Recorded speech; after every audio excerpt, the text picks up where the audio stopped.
When you understand peak experiences, no one can leave you. From a psychological perspective, the person who carefully weighs things and then chooses to leave you is actually unable to truly leave you. I have a feeling that as long as you dare to post this today, everything will go smoothly. Whatever you do recently will go smoothly. Today, I'm not going to feed you the usual chicken soup advice that as long as you work hard, you can move the other person. I'm talking about the laws of psychological change in people. But let me say this first.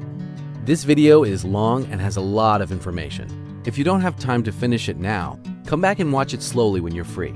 Once a person has formed the decision in their heart that I want to leave, their brain will automatically start searching for reasons to support that decision.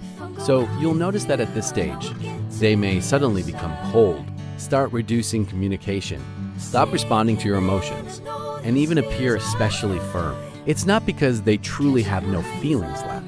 It's because at that stage, they need to rationalize their choice. People have a very clear psychological trait. When we decide to do something, we instinctively look for evidence to prove that we are right. For example, when someone wants to end a relationship, they keep replaying the unhappy moments from the past, magnify former problems, and tell themselves that leaving is the correct thing to do. So the more you try to hold on to them at this time, the more firmly they stick to their idea. Because in their mind, your clinging turns into pressure. The more you try to prove that the relationship is worth continuing, the more they need to prove that leaving is the right decision. Many people fail, not because they didn't love enough, but because they used the wrong method at the wrong time. So when someone has already made up their mind, how exactly should you change their thinking? The first step is not to chase, it's to let go. A lot of people get scared when they hear this. If I let go, won't they really leave? But you have to understand that a person's thoughts are not fixed. Emotions, judgments, and choices all change with time and energy. Have you ever noticed an interesting phenomenon? Many people who desperately craved freedom when they were young later start longing for a stable family. Many people who believed marriage would bring happiness before getting married feel trapped by life after marriage. Some people even start missing everything they once had after leaving a marriage. Why? Because human feelings are never a straight line. The development of many things goes through a process of change. When a thought first appears, it is often at its strongest.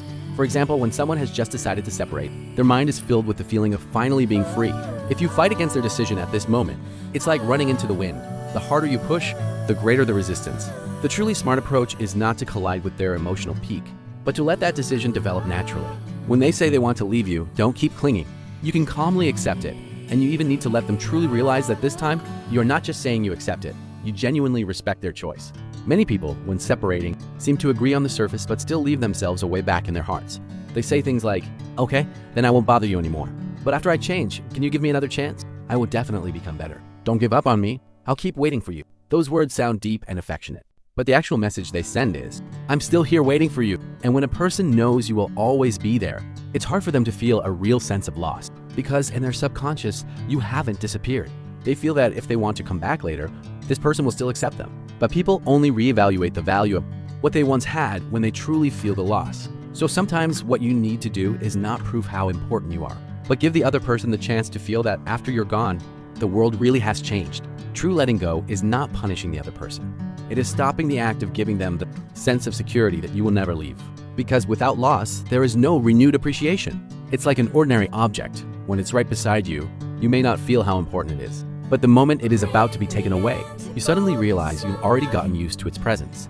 Relationships work the same way. Creating a sense of loss is only the first step.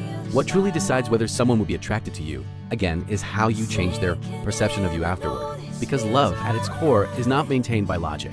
A person falls in love with someone else, not usually because the other person meets a set of standard criteria, but because in a certain moment, the other person gave them a strong feeling. It could be the experience of the first meeting, a moment of displayed confidence, or a certain quality in their presence. In psychology, there is a phenomenon called peak experience. The human brain does not remember all experiences equally.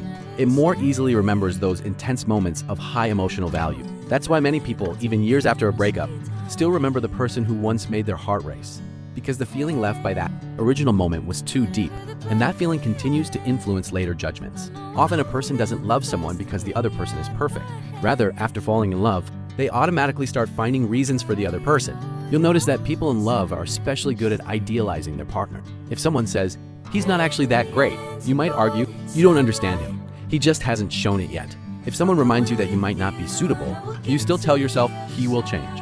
This is simply how the human mind works. We don't first analyze everything rationally and then decide to love someone. More often, we first feel something and then use reason to explain that feeling. So, if you want someone who has left you to feel attraction again, you can't rely only on explanations. What truly changes a person is not what you say, but what they feel again. That's why many people make a mistake when trying to get back together. They desperately tell the other person, "I've already changed. I'm different now. Believe me, I will definitely make you happy." The problem is that a person doesn't change their mind because they heard your promises. They change their judgment only when they personally experience your change. Verbal change only proves that you want to change. Real change is letting them have a new experience while interacting with you. This is why many people put in a lot of effort yet see no results, because they have only switched methods while still proving that they need the other person. Before was crying and begging to get back together. Later it became working hard to show how excellent they are. But the underlying logic hasn't changed. I hope you see me and choose me again. That sense of purpose is too obvious. Once a person senses that everything you do is aimed at influencing them, their defense mechanisms kick in. They won't feel your growth. They will only feel your need. So the truly advanced kind of change is not deliberately putting on a show, but no longer organizing your life around the other person. Once you truly have your own rhythm, the other person will start to re-recognize you. A lot of people ask, should I post updates every day so that when they see I've gotten better? Should I deliberately show off my life? Here's a very critical point. Change is not a performance. If a few days ago you were still breaking down and begging to get back together, and a few days later you suddenly start posting about travel, smiling faces, and living positively, what do you think the other person will think? They won't think you've finally grown. More often, do you think he's doing this on purpose just to show me? Because this change is missing a process. People don't judge only by the result. They also look at whether the process makes sense. A person who has truly grown will show changes that feel natural. His overall state will change. The way he handles things will change. His attitude toward the past will change too. That's the kind of change that can actually break an old impression. There's a very important psychological factor in this: unfamiliarity. A lot of people don't understand why someone they once deeply loved can later feel less and less attractive. It's because they became too familiar. Familiarity brings a sense of security, but it also reduces a sense of freshness. When someone lives beside you for a long time, what they see is no longer the parts that first attracted them. It's mostly the ordinary, everyday details of life. The tenderness that once felt precious starts to feel like something they're entitled to. The effort you put in that once moved them starts to feel like something they can take for granted. It's not that you became worse, it's that their feelings changed. So, if you want to rebuild attraction, sometimes you need to create some distance, not to punish anyone, but to give both of you space to observe each other again. When you temporarily disappear from his life, a blank space appears in his memory. That blank space can bring back the things that have been overlooked. Human memory is strange. When someone is right beside us, we tend to focus on the problems. But once distance appears, the mind starts reorganizing the past. Old frustrations gradually lose their intensity, and some of the good moments start to surface again. That's also why so many people suddenly miss their ex after a breakup. It's not because the other person suddenly became better. It's because the distance allowed them to see the value they had been ignoring. Of course, this process isn't about deliberately disappearing and then waiting for a miracle. What really matters is the feeling you bring when you reappear in front of him. It's not as simple as just changing your appearance. It's that your whole state has changed. The biggest change in someone who has truly grown isn't saying, "I've moved on." It's that when they face the past, they're no longer full of resentment. They can admit they were hurt, but they don't stay stuck in the pain. They can remember the past without being controlled by it. That state is actually very powerful. Here's an example. Suppose years later, you go to a class reunion and run into someone who once hurt you. In the past, you might have still hated them and felt they owed you an apology. But when you meet again after a few years, you find you can calmly say hello and even chat naturally. In that moment, what the other person feels isn't simply that you've forgiven them. They feel that this person has changed. Their inner world has become more mature. Their perspective has already moved beyond the old conflict. That kind of change is far more convincing than any "I become better" speech. Because your emotions affect theirs. Your stability makes them curious again. Your ease lowers their defenses. Your composure makes them start re-evaluating you. A lot of the time, someone starts moving closer to you again. Not because you chased hard enough, but because they realize that the version of you who left them didn't fall apart and is actually doing better than before. That's when a shift happens in their mind. They might start paying attention to your updates, wondering how you've been lately, why you seem different from before, and whether you've really let go. Curiosity is often the beginning of a relationship starting to flow again.